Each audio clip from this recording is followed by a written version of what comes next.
Hello दोस्तों, आप सभी का स्टडी विद कॉन्सेप्ट चैनल पर बहुत बहुत स्वागत है। दोस्तों, आज हम ज्योग्राफी को देखेंगे। ज्योग्राफी बहुत ज़्यादा इंपॉर्टेंट हो गई है, आपने देखा होगा। चाहे प्री के सवाल देखो, चाहे मेंस के क्वेश्चन देखो। हाल ही में जो यूपीएससी का 2022 का मेंस लगा है, उसमें आपने देखा होगा, हमने आपको पेपर भी बताया था।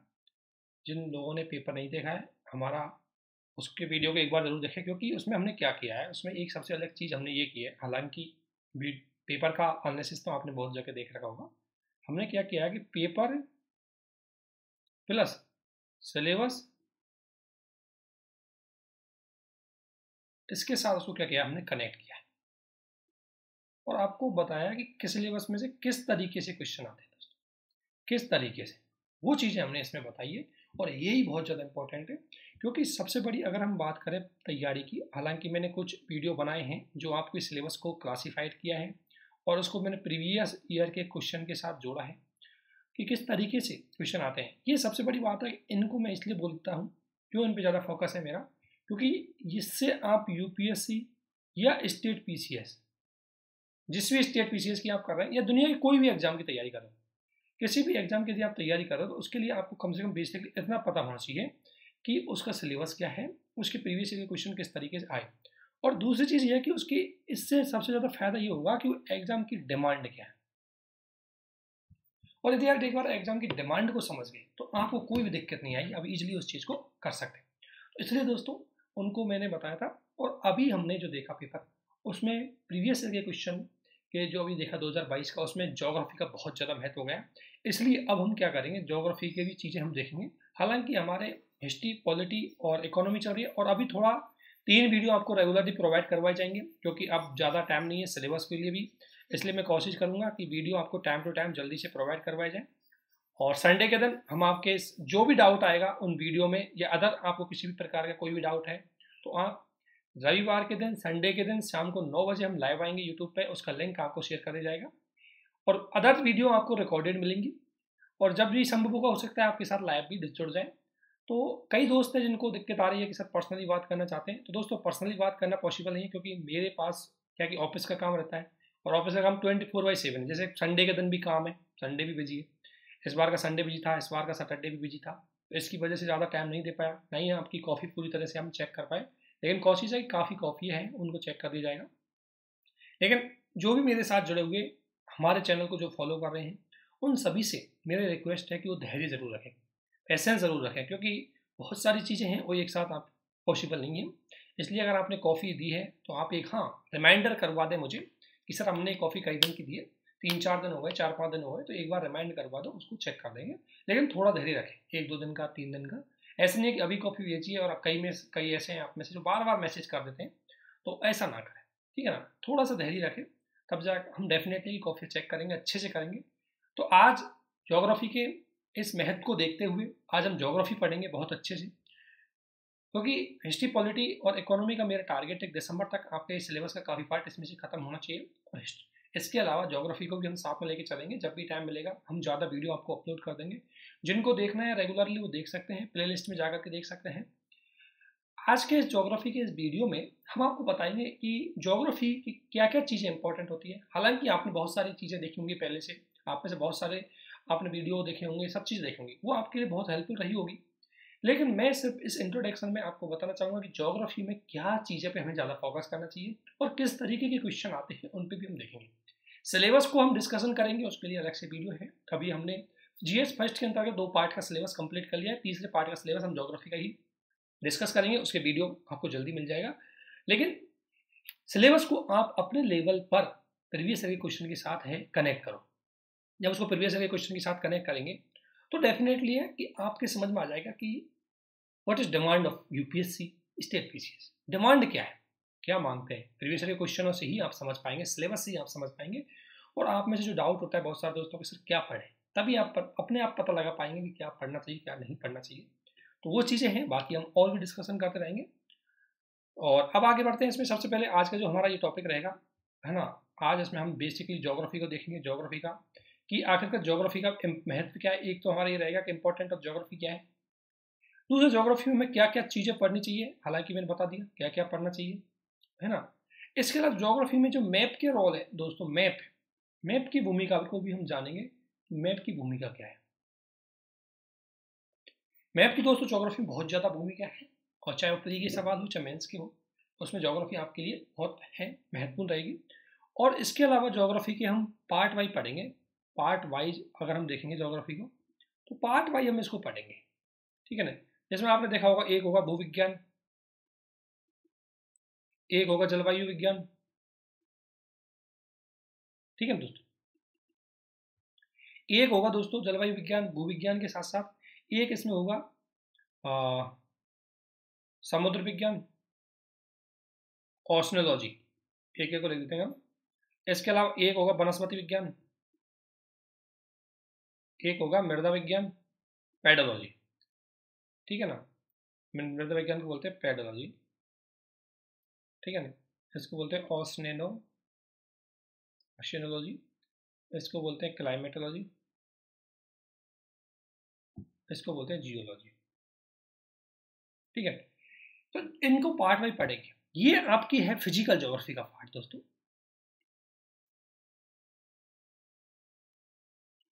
फिजिकल ज्योग्राफी में इन चीजों को देखेंगे, भूविज्ञान, जलवायु विज्ञान, समुद्र विज्ञान, वनस्पति विज्ञान, ठीक है ना, और वनस्पति और मृदा विज्ञान। इनको जब हम समझेंगे तो इनको हम दो लेवल पे देखेंगे, इसमें हम दो लेवल पे इन चीजों को देखेंगे दोस्तों। एक है वर्ल्ड की ज्योग्राफी के लेवल पर, मतलब वर्ल्ड के लेवल पर, और इसके साथ साथ ही हम इंडिया के साथ भी इनको कंपेयर करेंगे। इससे आपकी वर्ल्ड की और इंडिया की ज्योग्राफी दोनों कंप्लीट हो जाएंगी, ठीक है। तो इस आधार पर हम चीज़ों को समझेंगे और एक एक चीज़ को अच्छे से देखेंगे। अब मैं थोड़ा सा स्टार्टिंग करते हैं इसमें कि हमें किस तरीके से हम चीज़ों को समझेंगे, क्या क्या करेंगे। ये बेसिकली हमने मैंने डिवाइड करा है। अभी आगे देखेंगे एक एक चीज़ को, कि आज सिर्फ इंट्रोडक्शन ही रहेगा। इसमें आपको, अगर आप में से बहुत सारे दोस्त पहले से पढ़ रहे होंगे, वो इन चीज़ों को ध्यान रखें, इस तरीके से क्लासिफिकेशन करके अगर पढ़ेंगे और समझेंगे और एक दूसरे से उनको जोड़ेंगे तो डेफिनेटली वो आपके लिए बहुत ज़्यादा हेल्पफुल रहेगा। सबसे पहले ज्योग्राफी की अगर हम महत्व को समझें दोस्तों, इस ज्योग्राफी को अगर हमें क्यों पढ़ना है, कोई भी सब्जेक्ट हमें क्यों पढ़ना है, तो इसके पीछे एक कारण है हमारी, मतलब मोस्टली हम एग्जाम के लिए पढ़ते हैं। तो ज्योग्राफी का महत्व यदि एग्जाम में देखें तो एक इसका महत्व रहता है प्री में, एक इसका महत्व रहता है मेंस में, और एक इसका महत्व हो सकता है कि आपसे इंटरव्यू में बेसिकली क्वेश्चन पूछ लिया है।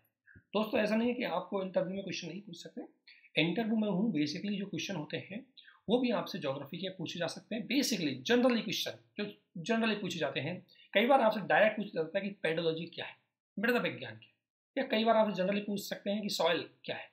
तो बेसिकली ऐसे क्वेश्चन पूछ सकते हैं। कई बार ज्वालामुखी क्या है, साइक्लोन क्या है, बेसिक से क्वेश्चन आपसे पूछ लेते हैं। तो इसलिए इंटरव्यू में भी इनका रोल रहता है, ठीक है ना। तो इसलिए हमारे लिए ज्योग्राफी को पढ़ना बहुत जरूरी है। प्री के यदि क्वेश्चन आप देखेंगे, प्री के क्वेश्चन ज्योग्राफी में दो तरीके से आते हैं। एक आते हैं कॉन्सेप्ट बेस्ड, ठीक है ना, और एक आएंगे आपके फैक्ट बेस्ड। फैक्ट बेस्ड में दो तरीके से पार्ट हो सकते हैं दोस्तों। फैक्ट बेस्ड में एक तो जनरल फैक्ट होंगे जो थ्योरेटिकल होता है, और एक होगा आपका मैप। ये मैपिंग वाला जो पार्ट है, यहां से आपसे क्वेश्चन पूछे जाते हैं। तो यदि अगर मैं आपसे देखूं तो प्री में इसका क्वेश्चन देखें, अगर यूपीएससी के हिसाब से देखें आपके, तो यूपीएससी में दोस्तों प्री में आपके लिए अगर मैप को मैं इंक्लूड करूं, मैपिंग को भी इंक्लूड करें अगर हम, तो लगभग लगभग आपसे 10 से 15 क्वेश्चन इजीली आपसे हर बार पूछे जाते हैं। मैप को इंक्लूड करें, और मैप में आपको पता है बहुत सारी लोकेशंस, रिवर है ना, या कुछ ऐसे प्लेसेस का नाम दिया जाता है, आपको जगह का नाम पूछा जाएगा जो हाईलाइटेड रहा हो करेक्ट। तो एक तो मैपिंग का वाला पार्ट आपसे ज्योग्राफी में पूछा जाता है। इसके अलावा एक आपसे कॉन्सेप्ट का पूछा जाता है दोस्तों, और कॉन्सेप्ट विशेष के कहां से होगा, फिजिकल ज्योग्राफी से।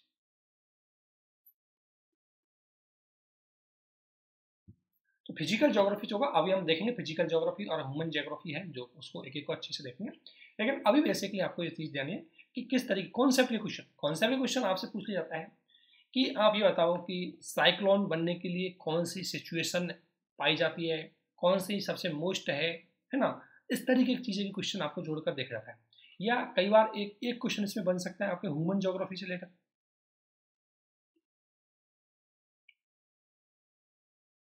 और ह्यूमन ज्योग्राफी में आपको पता है, ह्यूमन ज्योग्राफी में चाहे एग्रीकल्चर वाला, कई बार इस एग्रीकल्चर पार्ट को दोस्त इकोनॉमी में देख लेते हैं, लेकिन एग्रीकल्चर का पार्ट ज्योग्राफी में आता है, आपको पता है ये बात तो।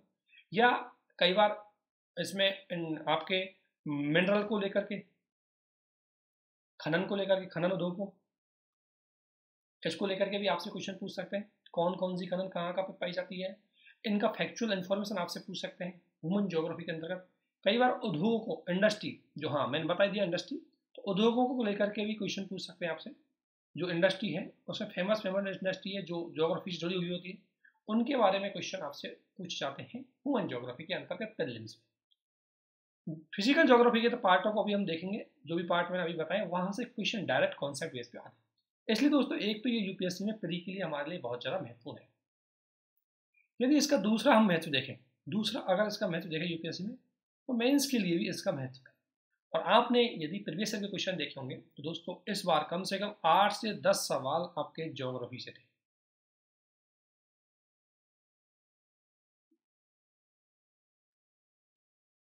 और ये चीज आपने एक चीज देखी होगी दोस्तों, इसमें ज्योग्राफी से जो सवाल आ रहे हैं बिल्कुल कॉन्सेप्ट बेस है, कोई ज्यादा आपको दिमाग नहीं लगाना है उसमें, बेसिक और एकदम बेसिक है। डायरेक्ट पूछा है चट्टानों के प्राइमरी जो रॉक्स हैं उनके टाइप्स बताइए और उनकी करेक्टरिस्टिक्स बताइए। बेसिकली क्वेश्चन है, छोटा सा क्वेश्चन पूछता है, डायरेक्ट आपसे पूछ जाता है। कई बार आपसे पूछ जाता है कि हिमालय में साइक्लोन, हिमालय में जो लैंडस्लाइड होता है या वेस्टर्न घाट में जो लैंडस्लाइड होता है, वेस्टर्न हिमालय में ज़्यादा क्यों होता है वेस्टर्न घाट की तुलना में। तो ऐसे क्वेश्चन जनरली आपसे पूछे जाते हैं, बेसिक कॉन्सेप्ट के क्वेश्चन आपसे पूछे जाते हैं विशेषकर मेंस में। और हाल फिलहाल में मेंस में इनकी भूमिका बहुत ज़्यादा बढ़ती जा रही है। तो इसलिए दोस्तों एक एक चीज़ को हम इसमें समझेंगे। तो प्री और मेंस, मेंस में आप अनुमान लगा सकते हैं इस बार अगर 100 से प्लस, अगर जीएस फर्स्ट के पेपर देखें उसमें 100 से प्लस जो मार्क्स के जो नंबर है वो आपके ज्योग्राफी से है डायरेक्ट, तो आप अनुमान लगा सकते हैं कि ज्योग्राफी का जो इंपॉर्टेंट है वो बढ़ता जा रहा है। इसके अलावा इंटरव्यू को मैंने बता दिया कि रोल क्या क्या रह सकता है। तो दोस्तों हम यहाँ 2-3 चीज़ें हमने देख ली कि इसका क्या रोल है और किस तरीके से इसका महत्व है, उसको हमने समझा। अब हमारा अगला जो है कि हमें इसमें क्या पढ़ना चाहिए, इट मीन्स कि रिसोर्सेज क्या हो। दोस्तों मैं तो बेसिक से आपको रिसोर्सेज बताऊंगा, स्पेशली ये जीएस वालों के लिए है, जिनकी ऑप्शनल है उनको कुछ ज़्यादा रिसोर्सेज फॉलो करने पड़ते हैं। लेकिन जीएस वालों के लिए रिसोर्सेज की अगर मैं बात करूँ, एक तो आपको पढ़नी है एनसीईआरटी। एनसीईआरटी जरूर पढ़नी है आपको दोस्तों, और एनसीईआरटी में आप पढ़ सकते हैं 9th to 12th। इसमें आप बेसिक ज्योग्राफी को समझेंगे, बेसिक ज्योग्राफी को आप समझेंगे। अगर कोशिश करो 6 से पढ़ो, 6 to 12 पढ़ो, 6 की ज्योग्राफी से लेकर के 12 तक पढ़ो, आप बेसिक से समझोगे। और दोस्तों एनसीईआरटी कैसे पढ़नी है इसका वीडियो मैंने आपको बता दिया है, एक वीडियो मैंने बनाया था छोटा सा, ज़्यादा बड़ा नहीं है, लेकिन वो वीडियो अगर आप समझेंगे तो आपके लिए हेल्पफुल हो जाएगा। और एक चीज़ मैं फिर कहना चाहूँगा कि एनसीईआरटी वगैरह हो सकता है आप वीडियो देख रहे हो, वीडियो देखो, लेकिन इनको खुद समझ के अपने नोट्स बनाओ यदि आपको एग्जाम देनी है, अच्छे से पास करनी है। टॉपिक बाई आपको नोट्स कैसे बनाने हैं उसके मैंने बता दिया, आपको जो टॉपिक है उस हिसाब से आपको नोट्स बनाने हैं, क्योंकि आपको मैंने टॉपिक क्लासीफाई किया है, अपने लेवल पे भी आप टॉपिक को क्लासीफाई करो, किस तरीके से चीज़ें पढ़नी है इसको आपको अच्छे से समझना है, ये सबसे बड़ी बात है। अगर हम अपने लेवल से नहीं समझेंगे, कई बार क्या होता है शॉर्टकट चाहिए होता है हमें, हम सोचते हैं कि सारे नोट्स मिल जाए। दोस्तों दूसरों के नोट्सों से आप एक अच्छे नंबर नहीं ला सकते, दूसरों के नोट्स आपको बहुत ज़्यादा मेहनत करनी पड़ती है, उनकी भाषा अलग होती है, उनको सेम टू सेम रटने टाइप में हो जाता है, उनको हमें कहीं ना कहीं रटने जैसा होता है। लेकिन इसलिए आपसे निवेदन है कि अपने ही तरह से अपने नोट्स हैं उनको अच्छे से पढ़ें, बनाएं, अपने नोट्स बनाओ अपने लेवल पे, चाहे थोड़ा हो सकता है उसमें टाइम लग जाए, हो सकता है उसमें आपको मेहनत बहुत करनी पड़े, लिखना बहुत पड़े, लेकिन आपसे ये डेफिनेटली यदि आपने खुद के नोट्स बनाए तो वो आपके लिए बहुत ज़्यादा हेल्पफुल रहेंगे। और नोट्स किस तरीके से बनाने इसको लेकर के हम कुछ चीज़ें आपको बता देंगे, हालांकि कुछ चीज़ें हम एनसीईआरटी के से आपको बता चुके हैं, उनका वीडियो यूट्यूब की प्लेलिस्ट में जाकर के आप देख सकते हैं कि एनसीईआरटी को कैसे पढ़ना है, उसका वीडियो है वहाँ देख सकते हैं। तो अब इसमें रिसोर्सेज एक तो आपको दोस्तों करना है एनसीईआरटी, एक तो आपको क्या करना है एनसीईआरटी, एक रिसोर्सेज तो हो गया। सेकंड नंबर पर आपको क्या करना है, एक होना चाहिए आपके पास क्लास नोट्स। अब क्लास नोट्स आप अपने लेवल पे किसी के ले सकते हैं, हमारे भी नोट्स आपको शेयर कर दिए हैं, इनकी हेल्प ले सकते हैं, इसमें हमने बहुत सारी चीज़ें ऐड की अपने लेवल पे, तो एक तो इनको ले सकते हैं। अगर आपको लगे तो आप विजन की ले सकते हैं, अगर आपको लगे तो आप दृष्टि के लिए ले सकते हैं, जो भी आपको लगे जिसको आप कंफर्टेबल लगता है, तो एक आपके साथ पास होना चाहिए क्लास नोट्स। इसके अलावा एक चीज़ होनी चाहिए आपके पास मैपिंग, और मैपिंग के लिए मोस्टली आपको पता है क्या पढ़ना है आपको, कि आप मैपिंग के लिए एटलस का यूज कर सकते हैं। इसके बारे में बताएंगे हम कि मैपिंग कैसे पढ़नी है आपको। मैपिंग को किस तरीके से आपको समझना है। मैपिंग एक आर्ट है, अगर आप मैपिंग को समझ गए तो आपकी बहुत सारी चीज़ें अच्छे से कवर हो जाएंगी। और मैपिंग को कोई रटना नहीं है, कई बार दोस्त कई लोग रटते हैं, रटना नहीं है, इसको बस नज़र में बैठाना पड़ता है आप में। एक आपको मैपिंग इसमें ज़रूरी होती है, और इसके अलावा एक आपको चाहिए दोस्तों इसमें स्टैंडर्ड बुक।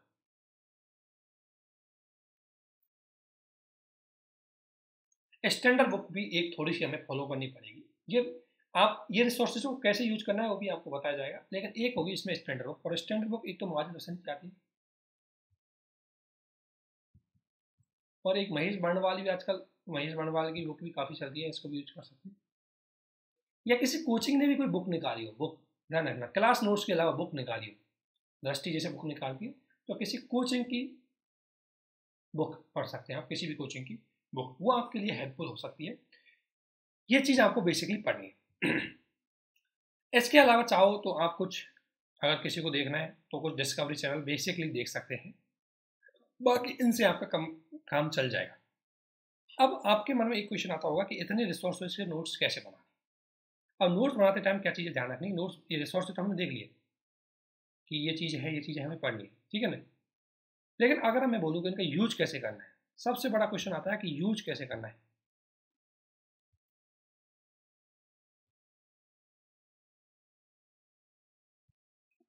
दोस्तों सबसे बड़ी बात होती है कि हमने चीज़ मैंने बता दिया आपको, नोट्स बता दिया, सिलेबस बता दिया, सब चीज़ बता, अब इनका यूज कैसे करना है। अगर नोट्स बनाते टाइम आपको अगर देखें तो इसको यूज कैसे करना है, ये हमारे लिए एक सबसे बड़ी बात होती है, यूज कैसे करना है। तो अगर यूज की मैं बात देखूँ,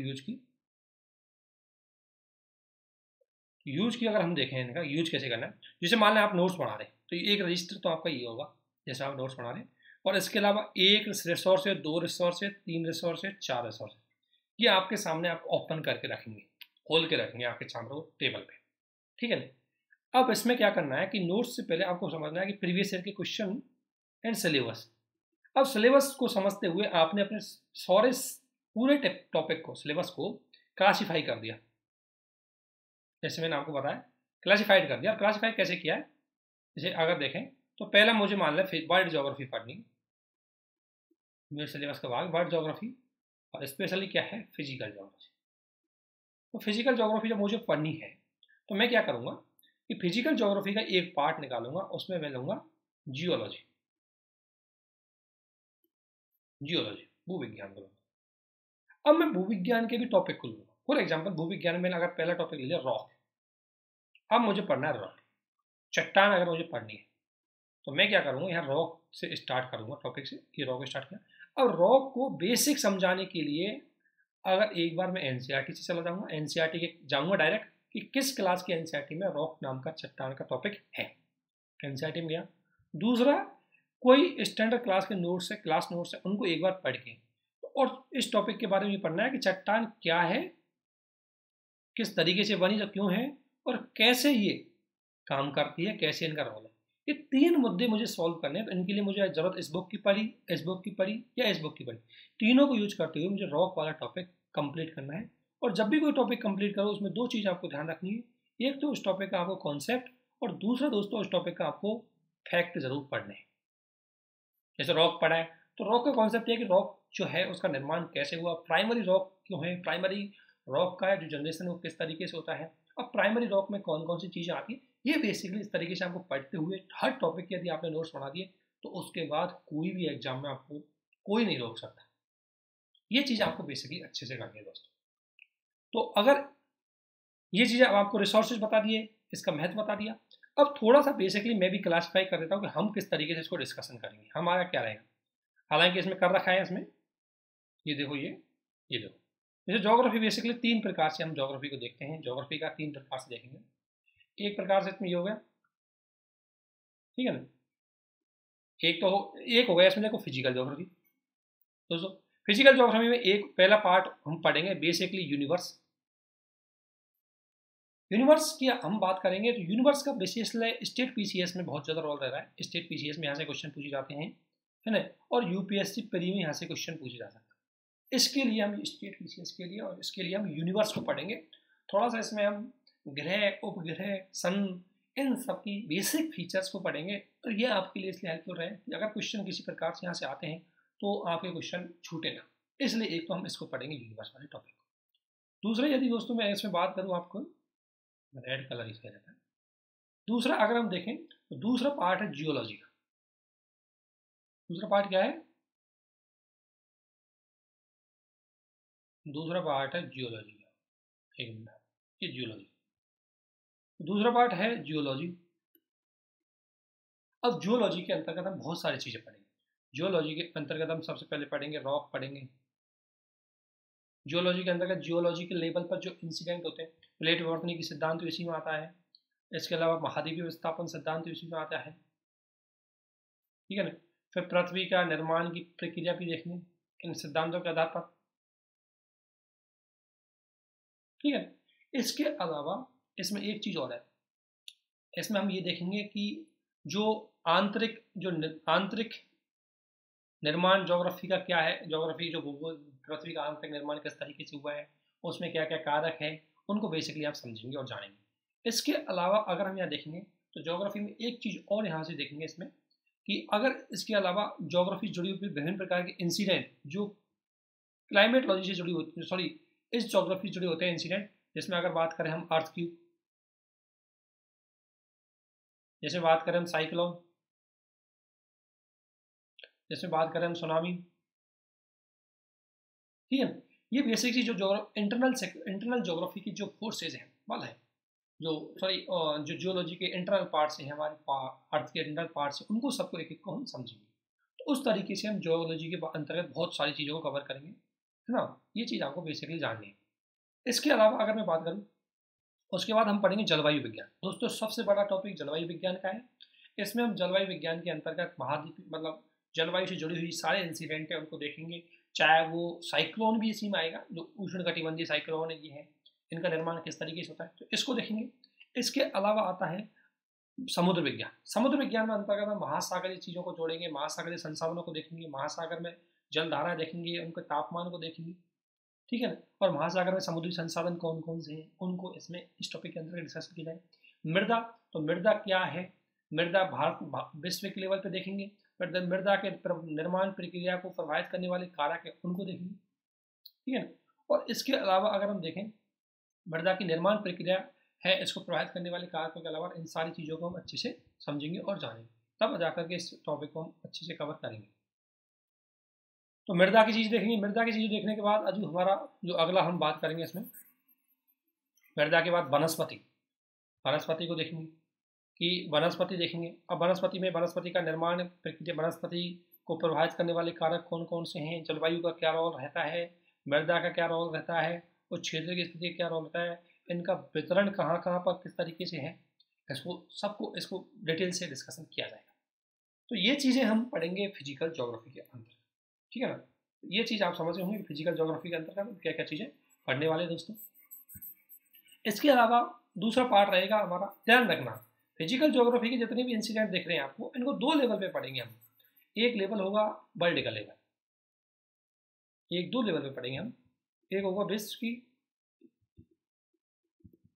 भूगोल और एक होगा इंडिया का भूगोल, इंडियन ज्योग्राफी। इन दोनों लेवल पर इसको हम अच्छे से पढ़ेंगे, प्री के हिसाब से मेंस के हिसाब से पढ़ेंगे। और इनको पढ़ते टाइम जहाँ ज़रूरत पड़ी हम मैप को भी इंक्लूड करेंगे। इनको मैपिंग, देखो मैप को ऐसा नहीं कि हम एक दिन में पढ़ रहे हैं, मैप को पढ़ने का एक तरीका होता है। जो भी आप टॉपिक पढ़ रहे हैं, अगर उस टॉपिक का कोई पार्ट मैप से जुड़ा हुआ है तो उसको तुरंत मैप में देखो, ये चीज़ें आपके लिए जरूरी है, ये इंपॉर्टेंट, ठीक है ना। इसके अलावा ज्योग्राफी के सिलेबस में अगर हम आगे बढ़े, ठीक है ना, तो एक हो गई फिजिकल ज्योग्राफी, दूसरा आता है ह्यूमन ज्योग्राफी वाला पार्ट। दोस्तों ह्यूमन ज्योग्राफी अगर मैं बात करूँ, यहाँ से इसको एक बार मिटा देते हैं। ह्यूमन ज्योग्राफी की अगर मैं बात करूँ,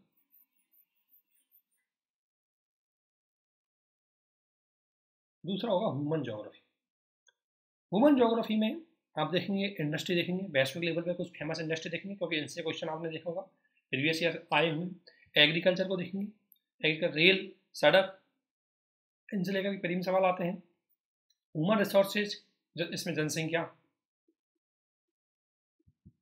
अब जनसंख्या के वितरण 2021 की आ जाएगी, जब तक जनसंख्या भी, तो 2011 की जनगणना देखेंगे। और उसके अलावा इसको प्रभावित करने वाले कारक देखेंगे और जनसंख्या को कई बार हम देखते हैं जनसंख्या से जुड़ी समस्या, ये आपके सिलेबस का पार्ट है, ये भी आ सकता है। खनिज संसाधन आपके सिलेबस से पार्ट है, रिसोर्सेज, एनवायरमेंटल, ह्यूमन डेवलपमेंट, ये सारी चीज़ें हम इसमें देखेंगे क्योंकि ये आपके सिलेबस का पार्ट है। हालांकि इसमें बहुत चीज़ें आप इकोनॉमी में पढ़ सकते हैं, बहुत चीज़ें आप एनवायरमेंटल पढ़ सकते हैं। तो ज्योग्राफी कई जगह आपको चीज़ें जुड़ी होंगी ज्योग्राफी से, कुछ चीज़ें आप ज्योग्राफी की एनवायरमेंटल पढ़ लेते हैं, कुछ यहाँ पढ़ लेंगे। इसके अलावा हम भारत की ज्योग्राफी में सबसे बड़ी बात है भारत की मैपिंग पर बहुत ज़्यादा फोकस करेंगे। इंडियन ज्योग्राफी में बेसिकली हम पढ़ेंगे, बेसिकली जो ये पार्ट दिख रहे हैं आपको ये ज्योग्राफी के, इनको इंडिया की ज्योग्राफी जोड़ के पढ़ेंगे। लेकिन इसके अलावा इंडिया की ज्योग्राफी में हम भारत की बॉर्डर को, है ना, बॉर्डर की बॉर्डर बाउंड्री है, भारत की जो ज्योग्राफी है, भारत की जो आपको होता है मैपिंग चीज़ें, मैपिंग है, इनको देखेंगे। इसमें हम रिवर, इनको देखेंगे। और इन सारी चीज़ों को देखने के बाद, इनको बेसिक पढ़ने के बाद, ये जो है ये सब चीज़ें इनको पढ़ने के बाद हमारा एक फोकस रहेगा मैपिंग पे। अब दोस्तों मैपिंग में हमें क्या पढ़ना चाहिए, ये एक चीज़ हम देख लेते हैं। देखो कितने फैक्ट है इसमें, सारे इनको देखेंगे। एक एक चीज़ को हमने अच्छे से और क्लासीफाई कर दिया, भूविज्ञान के अंदर हम क्या देखेंगे, तो इसलिए नहीं लिख रहा मैं, नोट्स में आप जानती हैं उनको। यही टॉपिक हम अच्छे से डिस्कशन करेंगे जो इसमें लिखे हुए। हमने बेसिकली इसमें सारी चीज़ें आपको बता दी गई है ना। और मुझे लगता नहीं कि कोई चीज़ आप पे ज़्यादा दिक्कत आई। ये देखो बेसिकली सारा सिलेबस को हम अच्छे से इसमें भी क्लासीफाई कर दिया है, और इसलिए हमें कोई ज़रूरत नहीं है कि अलग से आपको और सिलेबस कवर करके बताएं। मैंने यहाँ आपको टॉपिक सब टॉपिक सब बता दी है, इनको एक एक टॉपिक को पिक करते हुए हम सिलेबस को ख़त्म करेंगे, ठीक है ना। और ध्यान रखना वीडियो की जो ड्यूरेशन है वो बड़ी हो सकती है, आपसे रिक्वेस्ट है, क्योंकि मेरे पास इतना टाइम नहीं है, इसलिए जल्दी से जल्दी सिलेबस को कवर करवाने के लिए आपको एक एक चीज़ें जल्दी बताई जाएगी। इसमें किसी भी प्रकार का आपको कोई डाउट है तो आप उस डाउट को डेफिनेटली पूछें। एक चीज़ आती है कि कई बार आपके मन में आया होगा कि मैपिंग कैसे करें, मैपिंग कैसे पढ़ें। अब आती है मैपिंग को कैसे पढ़ना चाहिए। तो मैपिंग को पढ़ने के लिए दोस्तों, मैपिंग को पढ़ने के लिए आपको सबसे बड़ी चीज़ है कि मैपिंग की चीज़ें आपको बेसिकली पता तो होनी चाहिए कि हमें मैपिंग में पढ़ना क्या है, तभी आप मैपिंग को पढ़ पाएंगे। और इसके लिए आपको ये भी ध्यान रखना है कि एक बार से प्रीवियस क्वेश्चन में जाना चाहिए कि प्रीवियस क्वेश्चन में उन्होंने क्या क्या चीज़ें पूछी हैं, ठीक है ना, तभी जा करके उनको हम देख पाएंगे। तो मैपिंग में हालांकि आपको मैं मैपिंग का एक वीडियो भी प्रोवाइड करवाऊंगा कि कैसे कैसे चीज़ें पढ़नी चाहिए, बेसिक सा 10-20 मिनट का एक वीडियो होगा। लेकिन मैपिंग को पढ़ते टाइम, मैपिंग को क्या है कि पढ़ते टाइम आपको ध्यान रखना क्या मैपिंग को किस तरीके से पढ़ना चाहिए। दोस्तों मैपिंग में आपको पता है बहुत सारी चीज़ होती है, एक होता है फिजिकल और एक होता है पॉलिटिकल। पॉलिटिकल के अंतर्गत दोस्तों सबसे बड़ी ध्यान रखनी है कि जब भी इसको आप रेगुलरली, इस नहीं कि वर्ल्ड के लेवल पे और इंडिया के लेवल पर आप इसको बहुत जल्दी याद नहीं कर पाएंगे। बेसिकली इंडिया के लिए आपको डेली इंडिया का मैप है उसको 10-5 मिनट देखा करो बेसिक, कि इस स्टेट के अंदर कौन कौन सी पड़ोसी राज्य है, कौन कौन सी कहाँ पर है, भारत का पड़ोसी राज्य कौन सा है, बेसिकली थोड़ा सा नज़र रखो उस पर सोते टाइम। कभी भी आप चाय पी लो एक बार मैप इनको जरूर देखें। इसके अलावा आपको क्या करना है, इसके अलावा वर्ल्ड की ज्योग्राफी को, वर्ल्ड की जो मैप है उनको भी एक बार अपने पास लगा लें, उसको भी थोड़ा देखना चाहिए कि अमेरिका किधर है, मैक्सिको किधर है, कनाडा किधर है, ये अफ्रीका महाद्वीप कहाँ पर है, एशिया महाद्वीप कहाँ पर है। बेसिकली आपको इतना तो पता होना चाहिए, ये चीज़ आपको रेगुलर देखनी है। इसके बाद जैसे ही कोई चीज़ आप न्यूज़ में रहती है, जैसे ही कोई चीज़ हाईलाइटेड रहती है कोई जगह, उसको तुरंत जाके मैपिंग में देखो और तुरंत उसको अपने नोट्स में भी नोट डाउन कर लो। मान लें कोई कैपिटल बहुत ज़्यादा हाईलाइट है किसी जगह की, मान लें किसी साउथ, मतलब साउथ नहीं नो नहीं, मतलब मध्य एशिया या पश्चिम एशिया की जो जगह है वो बहुत ज़्यादा हाईलाइट है। रशिया यूक्रेन में डिस्प्यूट चला था, तो रशिया यूक्रेन के पास जो पड़ोसी है उनको हाईलाइट कौन सी। एक तो आपको बेसिकली इनको पढ़ना है। इसके अलावा आपको क्या करना है कि river, famous famous river, famous famous sea, famous famous strait, जो जल संधि है, इस बार क्वेश्चन भी आया था स्टेट का, यूपीएससी मेंस में क्वेश्चन आया स्टेट, बहुत बढ़िया से क्वेश्चन यहाँ पूछा गया स्टेट, जल संधियाँ, इन जल संधियों को आपको पता होना चाहिए, इनकी मैपिंग आपको पता होनी चाहिए। तो फेमस फेमस जल संधियाँ इनको जरूर पढ़ना है। हालांकि इनके नोट्स कुछ चीज़ें हमने हमारे नोट्सों में हमने प्रोवाइड करवा दी है, फेमस फेमस जल संधियाँ, तो वो आपको मिल जाएंगी, बट डेफिनेटली वो चीज़ें आपको पढ़नी पड़ेंगी। हम एक बार उनको कवर तो करवा देंगे, लेकिन पढ़ना तो आपको पड़ेगा। इसके लिए आपको क्या करना है कि डेली 2 जल संधि देख लिया आपने कि भाई मलक्का जल संधि कहाँ है, इसका रोल क्या है, ट्रेड में रोल क्या है, इंटरनेशनल रिलेशन में इसका रोल क्या है, ये बेसिकली चीज़ आपको इंटरलिंक करनी है। अगर आप इंटरलिंक नहीं करोगे तो याद नहीं रख पाओगे, ठीक है ना। तो ये चीज़ आपको बेसिकली आपको कवर करते हुए चाहिए, तभी जाकर के आप इन चीज़ों को कवर कर पाओ, ठीक है ना। मैपिंग में नदी कौन सी फेमस है, इसके अलावा थोड़ा सा बेसिकली आपको पता होना चाहिए कि माउंटेन,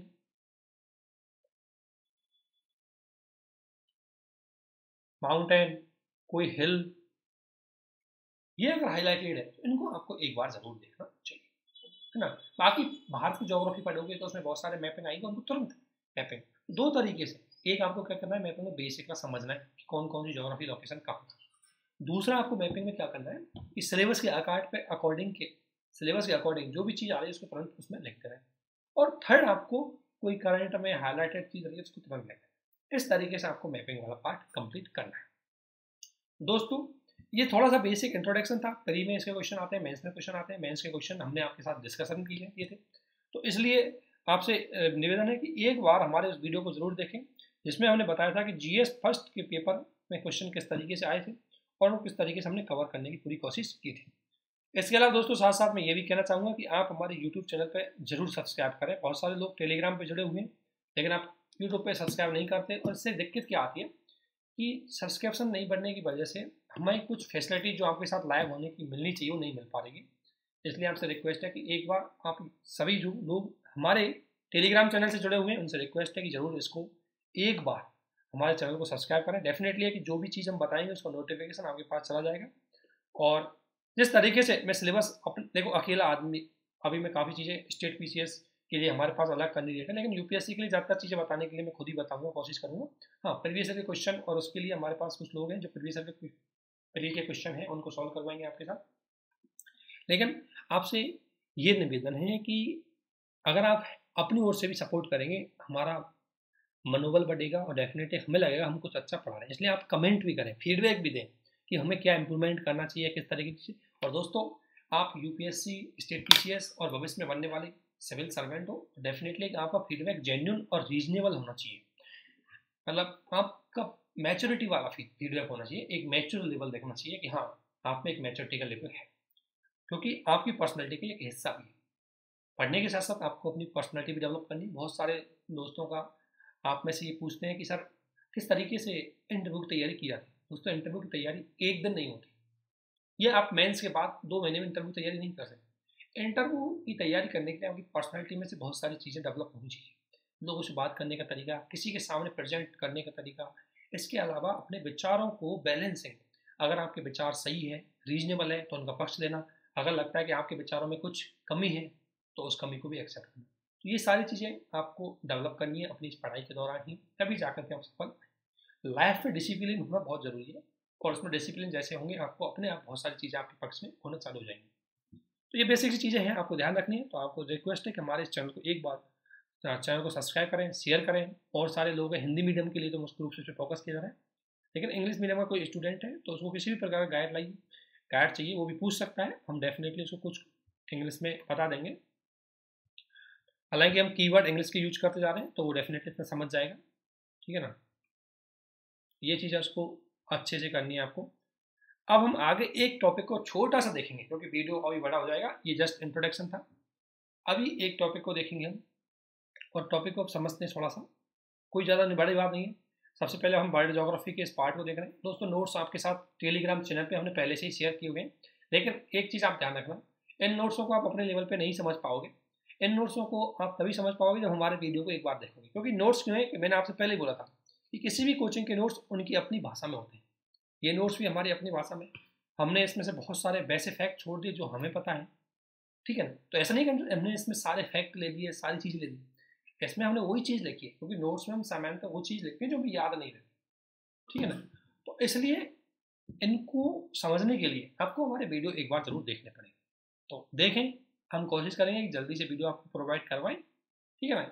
और चूँकि सिलेबस बड़ा है और आपको पता है यूपीएससी का सिलेबस मैं अपने चैनल पे कंप्लीट करवा रहा हूँ, मोस्टली कहीं कोचिंग का जो बड़ी कोचिंग है उनके अलावा कोई आपको सिलेबस कंप्लीट नहीं करवाएगा, और बिल्कुल फ्री है। लेकिन फ्री के साथ साथ आपसे एक ही चीज़ मैं मांगूंगा कि आप सिंसियर हो और इसको यूज करना सीखो।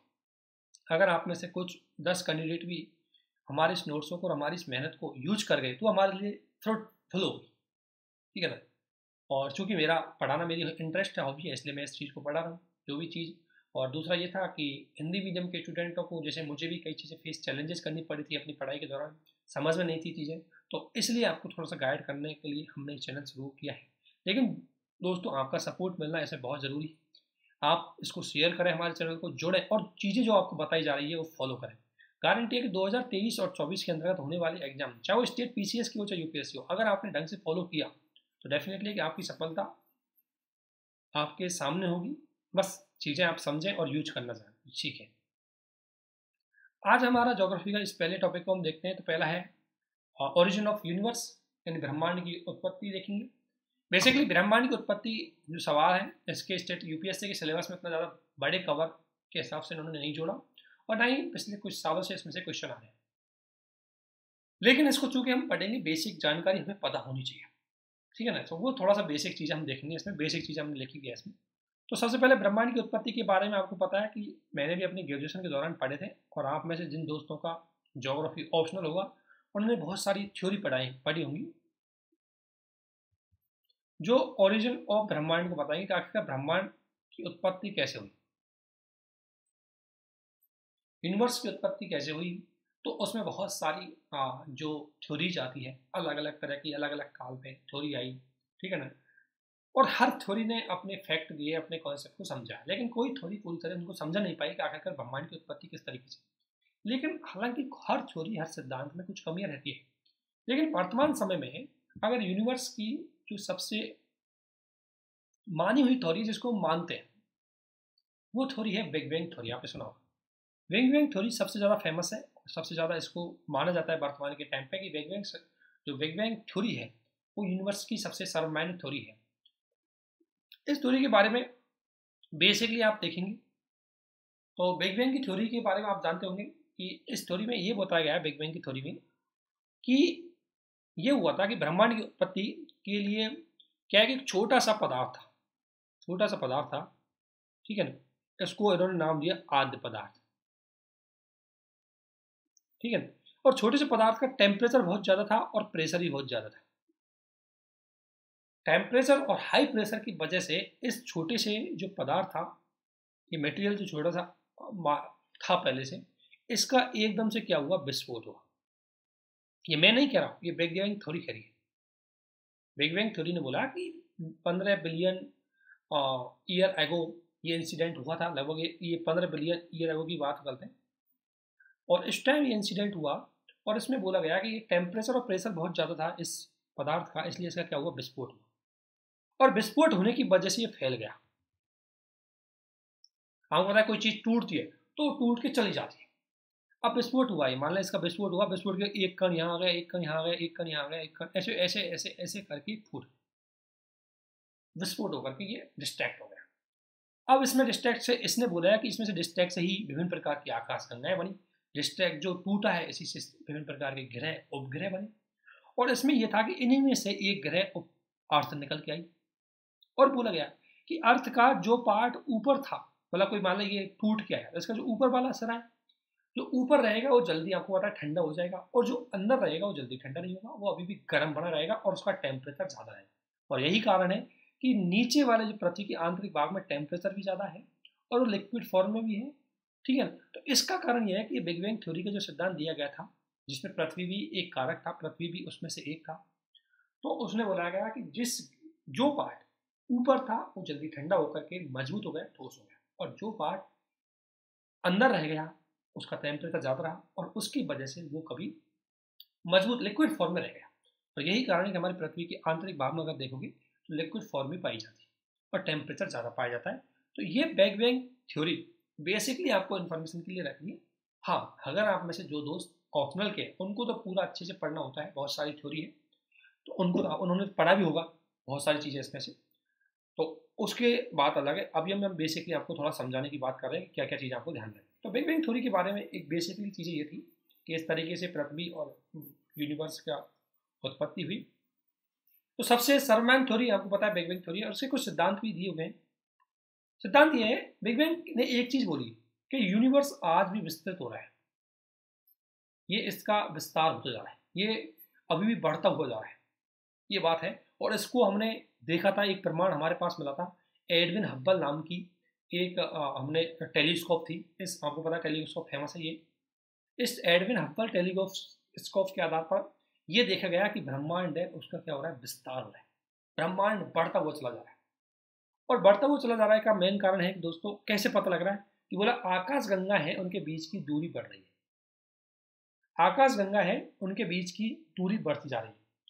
अब आकाश गंगा की दूर की बीच की दूरी से क्या मतलब है, तो इसका मतलब यह है कि देखो इसके आधार पर यह निकाला जा रहा है कि ब्रह्मांड का विस्तार हो रहा है। जैसे मान लें कोई गुब्बारा है, जैसे मान लें गुब्बारा आपने आपने गुब्बारा देखा होगा। अब गुब्बारे पे आपने मान लें कोई गुब्बारा लेकर के उस पर थोड़ा पेन के आप चिन्ह लगा दो, 3-4 चिन्ह लगाओ, और चिन्ह लगाने के बाद उसमें हवा भरो, तो जो आपने साइन लगाए उनके बीच में डिस्टेंस बढ़ती चली जाएगी। तो डिस्टेंस बढ़ती जा रही है, क्यों बढ़ रही है, क्योंकि गुब्बारे की साइज बढ़ती जा रही है।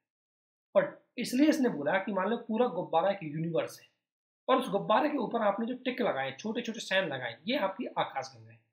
और जब आपने इसमें हवा भी भरा, आपने इसमें एयर को अंदर दिया, तो इससे क्या है कि ये गुब्बारा फूलना चालू हो गया। अर्थात जो टिक लगाए थे छोटे छोटे, ये आकाश गंगाओं के बीच में दूरी बढ़ रही। तो इसका कारण ये है कि जब पूरा ब्रह्मांड बढ़ेगा तो उनके जो छोटे छोटे टिक है आपके, मतलब आकाश गंगा है, इनके गैलेक्सीज है, इन गैलेक्सियों के बीच की दूरी भी बढ़ेगी। तो ये प्रैक्टिकली आप करके देखना, गुब्बारे पे आपने देखा होगा बहुत सारे दोस्तों। ऑब्वियसली गुब्बारे पे जो सिंबल है उनकी जो डिस्टेंस बढ़ती जा रही है, दूरी बढ़ती जा रही है, तो इसके आधार पर यह साबित हुआ कि भाई गुब्बारे की साइज बढ़ रही है क्योंकि उसमें हम हवा भर रहे हैं। ठीक उसी प्रकार से ये यूनिवर्स है, ब्रह्मांड है, इसमें पाए जाने वाली जो आकाश गंगा है उनके बीच में दूरी बढ़ रही है, जो इस बात का संकेत है कि ब्रह्मांड आज भी गतिशील अवस्था में है और अपना विस्तार करता जा रहा है। ये बात बिग बैंग थ्योरी ने बोली। बिग बैंग थ्योरी ने बोली है कि विस्फोट कंटिन्यू चलता रहेगा। जैसे इस पार्ट का विस्फोट हुआ है, कल दूसरे पार्ट का होगा, उसमें टेम्परेचर बढ़ेगा, प्रेशर आएगा, फिर विस्फोट होगा, फिर वो फैलकर चला जाएगा। इसलिए बिग बैंग थ्योरी को ज़्यादा सामान्य सिद्धांत माना जाता है। ये चीज़ आपको बेसिकली बताने के लिए मैंने ये चीज़ बताई थी। तो ये आपको बेसिकली समझना है।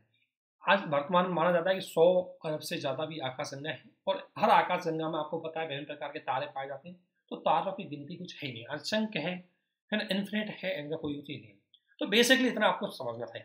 अब थोड़ा सा देखो तारों का, एक तो फिजिकल ज्योग्राफी और फिजिक्स के अंतर्गत तारों का स्ट्रक्चर आप में से बहुत सारे पढ़े होंगे। मैं आपको बेसिकली स्ट्रक्चर बताऊंगा क्योंकि मेरा इतना साइंस बैकग्राउंड तो नहीं, लेकिन बेसिकली जो ज्योग्राफी के लिए, फिजिकल ज्योग्राफी के लिए आपके लिए इंपॉर्टेंट है, उसको मैं इसमें बताऊंगा, तो वो आपके लिए काफ़ी हेल्पफुल रहेगा। क्योंकि ये सवाल आपके आते हैं दोस्तों, बेसिकली सवाल प्री में आता है आपका, तो इसलिए आपको पता होना चाहिए। अब सबसे बड़ी बात आती है, हम तारे पढ़ते हैं, स्टार। तो तारे के अंतर्गत अगर हम देखें तो सबसे पहले है कि तारे का निर्माण किससे होता है। दोस्तों तारों में दो चीज पाई जाती है, हाइड्रोजन और हीलियम। इन दोनों, ये दो तत्व ये तारों में पाए जाते हैं। और हाइड्रोजन और हीलियम की वजह से जो नाभिकीय संलयन की क्रियाएं होती है, उसकी वजह से यहाँ पर आपको पता है ऊर्जा भी पाई जाती है ना। तारों में ऊर्जा होती है और इसीलिए तारे चमकते हैं। और ध्यान रखना सूर्य भी एक तारा है, स्टार है, ठीक है। तो इनका निर्माण कब हुआ, तो सबसे पहले बताया जाता है कि जब 5 से 6 बिलियन अरब पहले पृथ्वी का निर्माण, यूनिवर्स का निर्माण तो लगभग 15 बिलियन अरब पहले हुआ था। इसका माना जाता है कि जो 5 से 6 अरब वर्ष पूर्व इनका निर्माण हुआ, ठीक है ना। और काफ़ी चीज़ें इसमें से देख, मतलब इनका निर्माण की अवधि आपको ध्यान होनी चाहिए क्योंकि प्री का सवाल यहाँ से आ सकता है। 5 से 6 अरब वर्ष पूर्व इनका निर्माण हुआ। और इसमें एक चीज़ आपको ध्यान रखनी चाहिए कि इनमें कौन कौन से दो तत्व पाए जाते हैं, हाइड्रोजन और हीलियम से इनका निर्माण होता है। और तारे क्या है, एक खगोलीय पिंड है, ऑब्वियसली यूनिवर्स का एक पार्ट है, जो निरंतर प्रकाश एवं ऊष्मा उत्सर्जित करते हैं। और इसका कारण यह है कि इसमें हाइड्रोजन और हीलियम पाई जाती है, जिसकी वजह से ये क्या करते हैं, ऊष्मा और ऊर्जा है इसको एमिशंस करते रहते हैं, चमकते रहते हैं इन्हीं में से। अर्थात तारों में क्या पाई जाती है, ऊर्जा पाई जाती है, ये ध्यान रखना, ये आपको याद रखना है। अब एक चीज और चीज है कि हाइड्रोजन और हीलियम के अलावा कुछ धूल भी यहाँ पर पाए जाते हैं, धूल के कण होते हैं, सॉइल होते हैं, उनसे बादलों जैसा निर्माण हो जाता है। इस तरीके से तारे पाए जाते हैं। और इसमें सबसे बड़ी बात है कि ये तारे हैं, सभी तारों में ऑब्वियसली सूर्य भी एक तारा है, तो सभी तारों में सूर्य सहित जो सभी तारे हैं जिसमें H परमाणु लगातार हीलियम में परिवर्तित होता रहता है, अर्थात हाइड्रोजन हीलियम में कन्वर्ट होती रहती है। और इसी प्रक्रिया के कारण ध्यान रखना दोस्तों, ऊर्जा, ताप और प्रकाश है उत्सर्जित होता है, और यही कारण है कि तारे चमकदार होते हैं। तो बेसिकली अब आप समझ गए होंगे कि अगर आपसे एक क्वेश्चन आता है, यह क्वेश्चन बन सकता है प्री का, है ना, स्टेट पीसीएस में या यूपीएससी में। प्री क्वेश्चन बनता है कि तारों का निर्माण कैसे होता है। तो तारों का निर्माण इन दो कारकों की वजह से हुआ था, हाइड्रोजन और हीलियम, ये दो कारक होते हैं। और तारों में जो ऊर्जा पाई जाती है उसका मेन कारण ये दो कारक ही होते हैं। ये हाइड्रोजन है और हीलियम में कन्वर्ट होता है नाभिकीय संलयन की क्रिया के माध्यम से, और इसके नाभिकीय संलयन की क्रिया आपको पता है सूर्य पर होती है, और सूर्य की ऊर्जा निर्माण करने में नाभिकीय संलयन की प्रक्रिया बहुत महत्वपूर्ण है।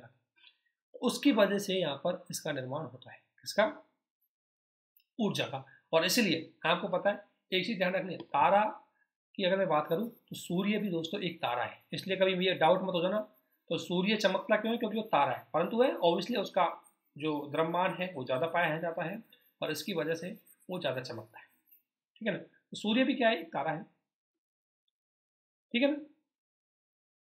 ये फैक्ट आपको अच्छे से याद करना है, और ये बिल्कुल ज़्यादा दिक्कत नहीं है, कोई बड़ी कन्फ्यूज बात नहीं है कि सूर्य की तरह सभी जो तारे हैं उनमें हाइड्रोजन है, वो हीलियम में कन्वर्ट होता है, जिसकी वजह से ऊर्जा और प्रकाश है उत्सर्जित होते हैं और इसकी वजह से तारे चमकते हैं।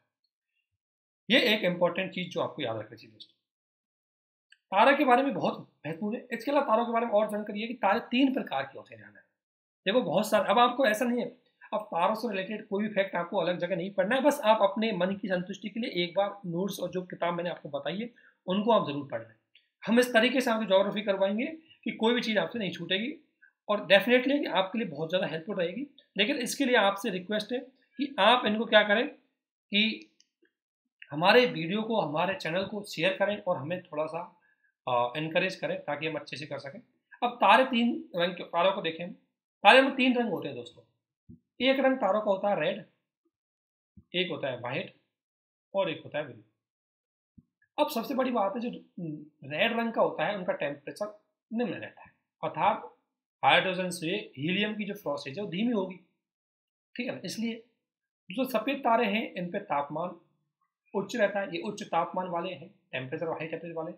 और नीला है, इसका मतलब है कि इन तारों की जो बाह्य पृष्ठ वाला जो क्षेत्र है यहाँ पर उच्च तापमान होता है। तो अगर कोई नीला है तो इसका मतलब है कि उसका बाह्य पृष्ठ वाला जो ये एरिया है तारे का, इसका टेम्परेचर ज़्यादा है।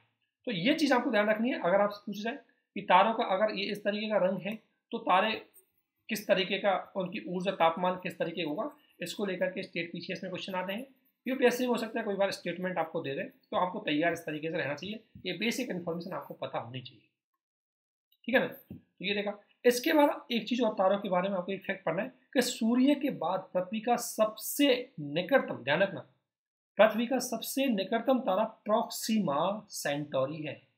तो आपसे पूछा है प्रॉक्सिमा सेंटोरी क्या है, सूर्य के बाद पृथ्वी का सबसे निकटतम तारा है और इसलिए इसकी चमक ज्यादा है।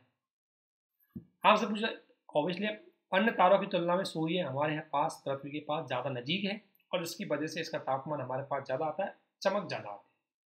लेकिन इसके बाद जो दूसरा तारा है वो है प्रॉक्सिमा सेंटोरी, इसको आपको ध्यान रखना है, ये प्री का आपको फैक्ट है।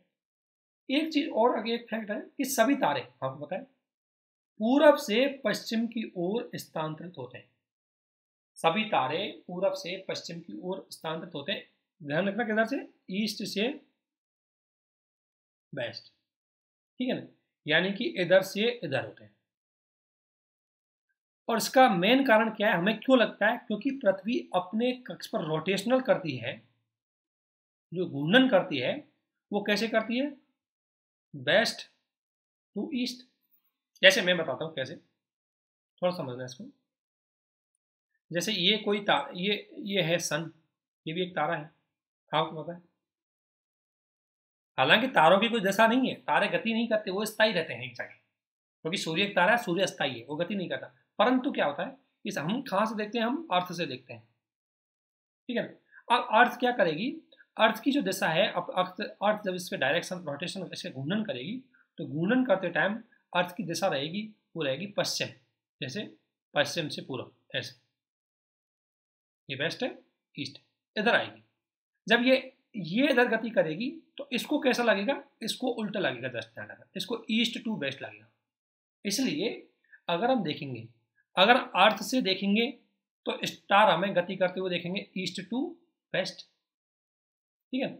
और यदि हम किसी स्टार से अगर पृथ्वी को देखेंगे तो ये गति करते हुए दिखेगी हमन को वेस्ट टू ईस्ट। इसलिए ध्यान रखना दोस्तों पृथ्वी की जो घूर्णन गति होती है, दिशा होती है, वो होती है पश्चिम से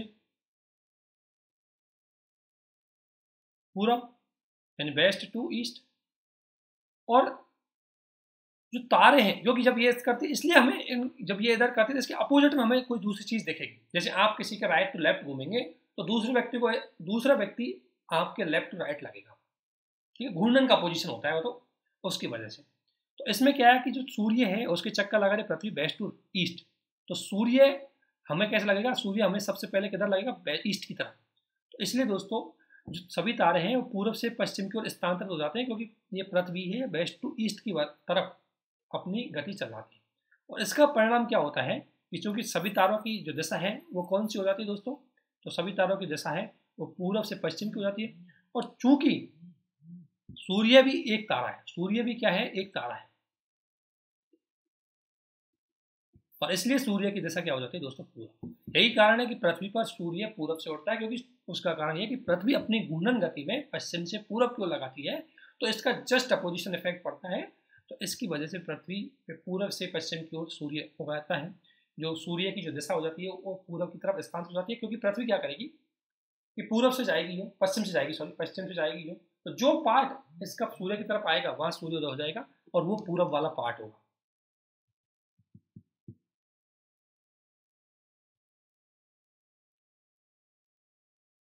ठीक है ना।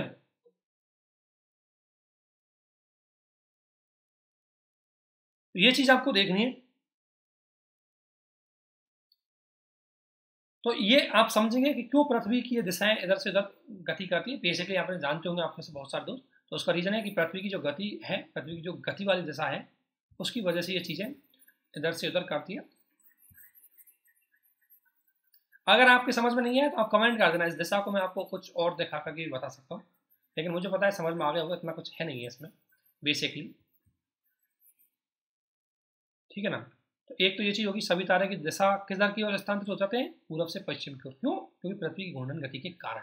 ध्यान रखना, तारे इधर उधर नहीं जाते, तारे सिर्फ केवल वही चीज रहते हैं, तारे स्थायी रहते हैं, बस पृथ्वी की घूर्णन करती है, उसकी वजह से हमें पूरब से पश्चिम दिख जाते हैं। जैसे इसका रीजन क्या है, मैंने दो बार बता रहा हूँ। जैसे ये पृथ्वी ईस्ट और एक वेस्ट है, तो मान लो पृथ्वी किसी, ये सूर्य है, अब पृथ्वी ईस्ट से चक्कर लगाती हुई जाएगी, इसके वेस्ट से चक्कर लगाएगी, तो पृथ्वी का ईस्ट वाला पार्ट इसके पास आ जाएगा, तो इसलिए ईस्ट से ही सूर्य पहले उदय होगा, और इसी से इसकी डायरेक्शन चेंज हो जाएगी, फिर ईस्ट टू वेस्ट। तो सूर्य का उदय ईस्ट से वेस्ट होता है, उसका कारण है पृथ्वी का घूमना। और दूसरा, पृथ्वी अपनी दूरी पर, यही है ना जो पश्चिम से पूर्व, देखो अपोजिट होगा, इसका ध्यान रखना, मैंने बताया नहीं, इसका अपोजिट होगा। पृथ्वी अपनी गति पर पश्चिम से पूर्व घूमती है, इसलिए सभी तारे उसको पूर्व से पश्चिम की ओर दिखाई देते हैं। ये चीज आपको जाननी है।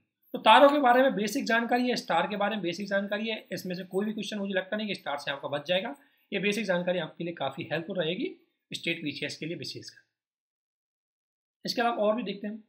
अब एक क्वेश्चन आता है कि तारों का अगर अंतिम जीवन की बात करें, कि तारों का अंतिम चरण की अगर मैं बात करूं, तारों का अंतिम चरण क्या है, तो अंतिम चरण बनते टाइम तारा हो जाते हैं रेड जॉइंट। और मैंने बताया था कि रेड है, रेड का मतलब है कि इसका टेम्परेचर कम है, तो टेम्परेचर कम है इसका मतलब हाइड्रोजन से हीलियम का कन्वर्ट कम हो रहा है। क्यों? हाइड्रोजन की समाप्ति हो जाती है, इसलिए हीलियम का विस्तार नहीं हो पाता है, संलयन की क्रिया भी रुक पाती है, जो संलयन होता था वो क्रिया नहीं हो पाती है, वो संकुचित हो जाती है, और इसकी वजह से मुख्य रूप से इसकी वजह से इनका जो संतुलन है वो खराब हो जाता है, और इसकी वजह से तारे का आकार बढ़ जाता है, और तारे का आकार बढ़ जाता है, यही कारण है कि तारा बड़ा दिखाई देता है, इसलिए इनको बोलते हैं रेड जॉइंट तारे। ठीक है, तो रेड जॉइंट तारा बनता है क्योंकि उससे द्रव्यमान के आधार पर श्वेत तारा या सुपर तारे के रूप में भी विस्फोट हो जाता है, जो मूलतः न्यूट्रॉन और ब्लैक होल बनकर समाप्त हो जाता है।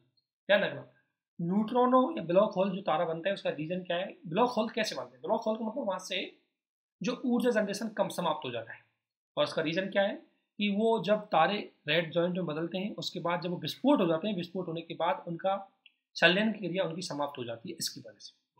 ठीक है ना। और इसके बारे में ब्लैक होल की पूरी संरचना आपको पता है, चंद्रशेखर जी ने बताई थी, चंद्रशेखर के द्वारा, उसके द्वारा सबसे पहले ब्लैक होल की जो सिचुएशन है के बारे में बताया गया था, और इसके लिए इनको क्या मिला, अवार्ड भी मिला। ठीक है ना। ये बेसिक सी इन्फॉर्मेशन, बाकी फिजिक्स में आप इनको अच्छे से पढ़ती है, जिसकी फिजिक्स होगी वो बहुत अच्छे से और बता पाएगा, लेकिन मैं आपको ज्योग्राफी के पॉइंट ऑफ व्यू से बता रहा हूँ। और आगे होता है श्वेत तारा निश्चित द्रव्यमान प्राप्त है ना, श्वेत तारा है वो निश्चित द्रव्यमान प्राप्त करने पर उसकी भार वृद्धि नहीं होती, अतः ब्लैक होल बन जाता है। देखो अगर ऑब्वियसली आपको टेम्परेचर ज़्यादा है तो आपका जो टेम्परेचर भार वृद्धि होनी चाहिए, भार वृद्धि नहीं होगी तो विस्फोट हो जाएगा, और विस्फोट हो जाएगा तो ब्लैक होल के रूप में कन्वर्ट हो जाएगा। और ब्लैक होल का मतलब है वह पार्ट जहाँ से ऊर्जा जनरेट नहीं होती। हीलियम और हाइड्रोजन से हीलियम की जो कन्वर्टिंग प्रोसेस है वो रुक जाती है, तो इसी कारण से ब्लैक होल जैसी घटनाएं घटित। इसके बाद आप तारों के बारे में एक फैक्ट और है, पारसेक के बारे में आपने सुना होगा दोस्तों। पारसेक तारों के बीच की दूरियां नापने का सबसे प्राचीन तरीका है पारसेक। सुपर तारा जो तारा जिसका विस्फोट हो जाता है उसको बोलते हैं सुपरनोवा जो स्टार है। ये तारों की बेसिक इंफॉर्मेशन थी जो आपको बेसिकली पता होनी चाहिए थी, है ना। बाकी आपको इन नोट्सों में ये चीज़ लिखी हुई है इसलिए मैंने अलग से लिखवाने की कोई जरूरत नहीं है, बस आपको समझाया है कि इनका मतलब क्या है, जॉइंट तारा किस तरीके से निर्मित होता है। और यदि इसमें से किसी प्रकार का कोई डाउट है तो आप दोबारा पूछ सकते हैं, कमेंट कर सकते हैं बॉक्स में। जो लोग हमारे इस वीडियो को यूट्यूब पर देखेंगे उनसे रिक्वेस्ट है कि हमारे टेलीग्राम चैनल को ज्वाइन करें, क्योंकि वहाँ पर आपको बहुत सारी PDF मिलेंगी जो आपके लिए काफ़ी हेल्पफुल रहेंगी। और दोस्तों आप में से देखा होगा मेरे चैनल में ज़्यादा चीज़ें हम शेयर नहीं करते, जितनी चीज़ें ज़रूरत है उसी हिसाब से हम चीज़ें शेयर करते हैं, वो आपके लिए काफ़ी हम महत्वपूर्ण चीज़ों को शेयर करते हैं ताकि आप ज़्यादा डिस्ट्रैक्ट ना हो। एक छोटा सा पॉइंट और देख लेते हैं हम थोड़ा सन के बारे में। आपको पता है सन भी तारा है, ये बात है। अन्य तारों की तुलना में भी इसका आकार ऑब्वियसली औसत होता है। इसके दो पार्ट होते हैं, सन के कई पार्ट होते हैं, एक होता है केंद्रीय भाग और एक होता है इसका ये बाह्य पार्ट। जो केंद्रीय पार्ट होता है उसको बोलते हैं क्रॉड, क्या ना, क्रॉड। जो इसका केंद्रीय पार्ट होता है उसको बोलते हैं क्रॉड, ठीक है। और आपको पता है मैंने बताया था नाभिकीय संलयन की प्रक्रिया के माध्यम से तारों में ऊर्जा जनरेट होती है। सूर्य भी तारा है तो सूर्य में तो ऊर्जा बनने का मेन कारण है नाभिकीय संलयन। ये चीज आपको पता होनी चाहिए, नाभिकीय संलयन की प्रक्रिया। और तारों का जो भाग एक आंतरिक भाग तो आपको पता लगा है, ये आंतरिक भाग है, ये तो हो गया क्रॉड। और ये जो बाह्य भाग है इसको बोलेंगे कोरोना। जो ध्यान रखना ये कोरोना वाला पार्ट सूर्य का हमें कब दिखाई देता है, जब चंद्र ग्रहण और सूर्य ग्रहण होता है।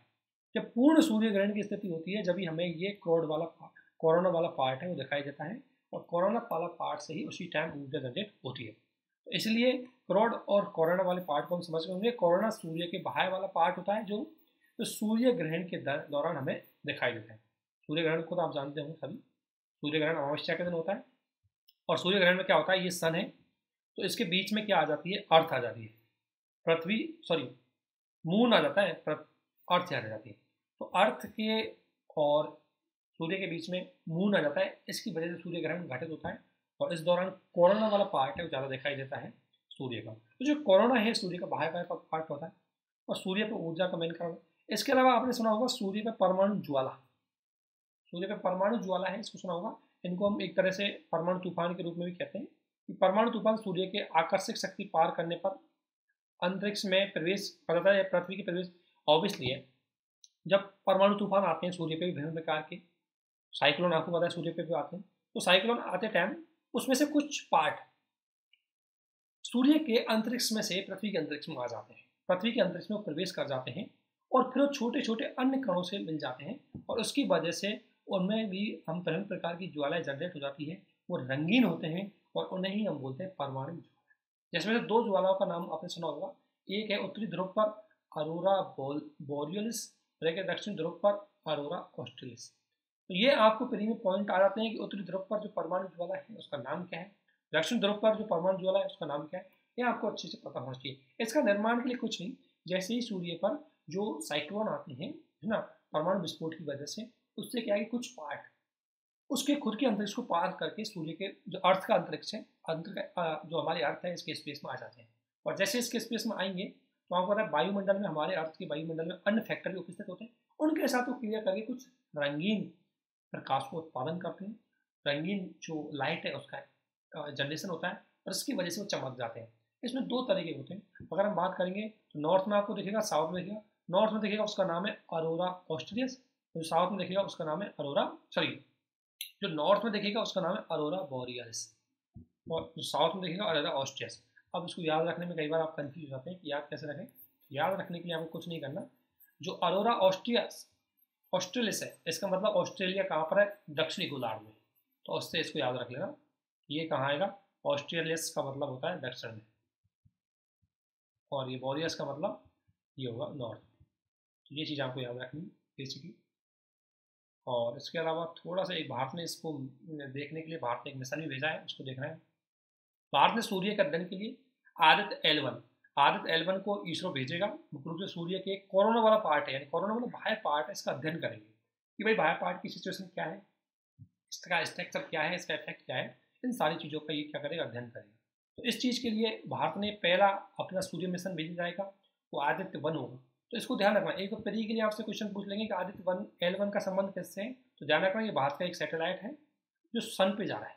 कहाँ पे जा रहा है, सन पे जा रहा है, और सन के जा रहा है तो सन के जो कोरोना वाला पार्ट है उसका स्टडी करेगा, ठीक है ना। और कोरोना पे ये समझेगा कि कोरोना पे जो सौर पवनें आती है, ठीक है ना, सोलर जो वाइंड फैलती है जिनकी वजह से ये यहाँ पर तूफान आते हैं, इनके बारे में ये समझेगा, और साथ ये जानेगा कि सौर पवनों की उत्पत्ति क्यों होती है और उनका प्रभाव क्या होता है। इसके लिए हम L1 आदित्य को भेज रहे हैं, ठीक है ना।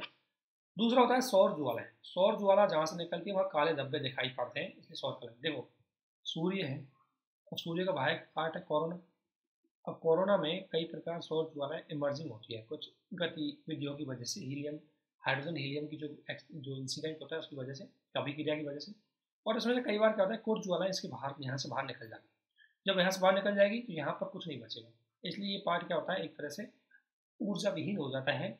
और इस सूर्य का अन्य भागों की तुलना में ऑब्वियसली यहाँ ऊर्जा, प्रकाश, तापमान जनरेट नहीं देता, तुलनात्मक रूप से कम होता है, इसलिए यहाँ पर प्रकाश कम दिखाई देता है, इसलिए सौर कलंक कहते हैं, क्योंकि यहाँ पर तापमान कम होता है। तो सौर ज्वाला की वजह से सौर कलंक उत्पन्न होते हैं।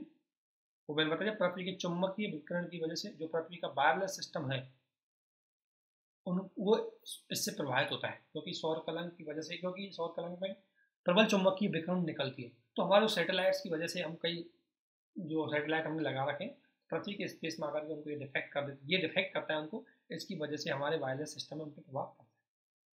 इसके अलावा ये 3 चीज़ ध्यान रखना, एक तो आपको ये सौर ज्वाला ध्यान रखना है, एक दोस्तों आपको परमाणु ज्वाला ध्यान रखना, इनमें कंफ्यूज मत होना, एक बार समझ जाना, और एक सौर तूफान है ना।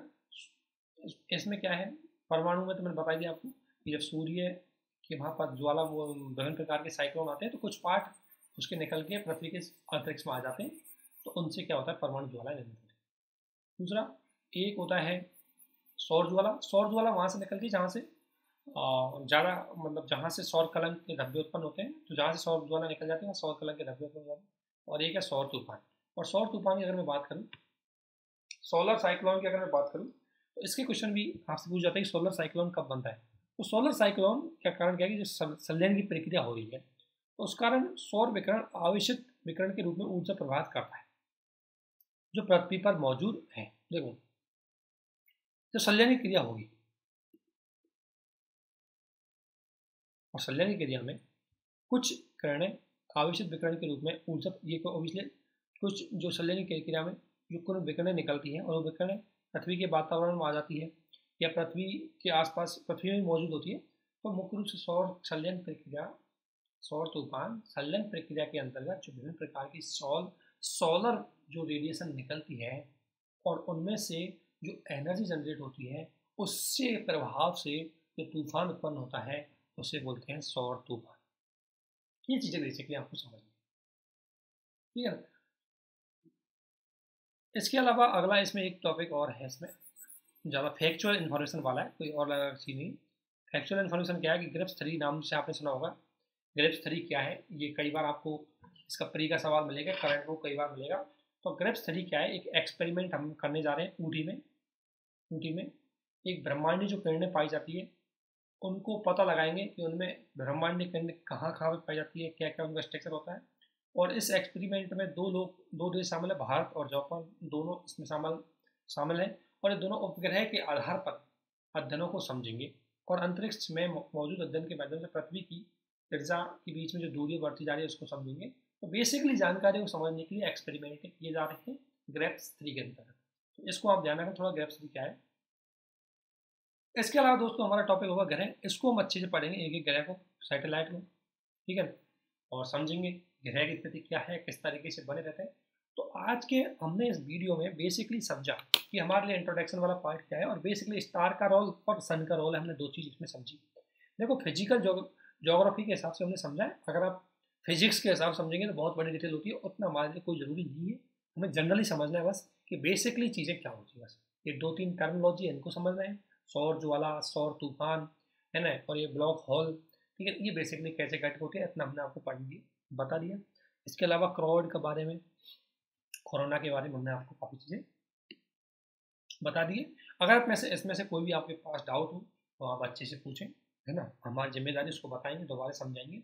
और इसका जो पीडीएफ आपको चाहिए, टेलीग्राम चैनल पर आप डायरेक्ट ज्योग्राफी सर्च करना, आपको पीडीएफ मिल जाएगी।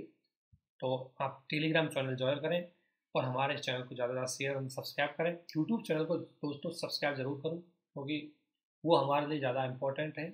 उसको अगर ज़्यादा हम सब्सक्राइब करेंगे तो हमारे लिए भी सही रहेगा और हम ज़्यादा से ज़्यादा वीडियो आपको बना पाएंगे। इसके साथ हम इस वीडियो को यहीं समाप्त करते हैं। आप सभी को हमारे साथ बने रहने के लिए बहुत बहुत धन्यवाद। Thank you. मिलते हैं नेक्स्ट वीडियो में।